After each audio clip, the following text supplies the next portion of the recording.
नमस्कार, मी प्रेरणा मोहिते आणि पाडळी खुर्द इथून भरघोस मताने निवडून आलेले राजेंद्र सूर्यवंशी आपल्यासोबत आहेत. सर, निवडून आल्यानंतर पहिली प्रतिक्रिया आपली काय?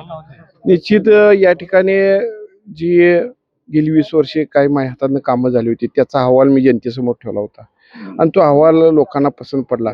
तर बाबू, पंचायत समितीच्या माध्यमातून राज सूर्यवंशी एवढी कामं करू शकतो तर जिल्हा परिषद सदस्य झाल्यावर किती काम करू शकते, हा एक लोकांनी मनामध्ये संकल्प बांधला की हे सेवा करणारी व्यक्ती आहे.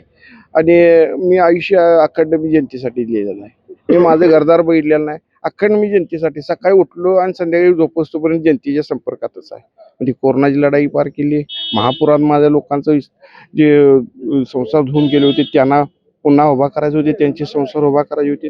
युवकांना नोकरीमध्ये जायसाठी माझे प्रयत्न होते, त्यांच्यासाठी रोजगार मेळावे घेतलेत, मैदानं अनेक केली, त्यांना मशिनरी पुरवली आणि शाळेच्या मध्ये शिक्षकांना मी त्यांना प्रोत्साहन दिलं, त्यांच्यावर कारवाई कधी केली नाही.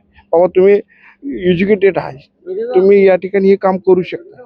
त्यामुळे चांगले शैक्षणिक उपक्रम मी तालुक्यामध्ये घेतले, KTS सारखी परीक्षा घेतली, त्यातून पहिली दुसरीचे विद्यार्थ्यांचे त्या धर्तीवर मला तालुका पुढे आणायचा होता. जिल्ह्यामध्ये मला 6-7 नंबरला तालुका होता शैक्षणिक कार्य, तुम्ही 2-3 नंबरला या ठिकाणी आणलेला आहे. आता जिल्हा मला या ठिकाणी सर्वच बाबतीत आघाडीवर न्यायचा आहे.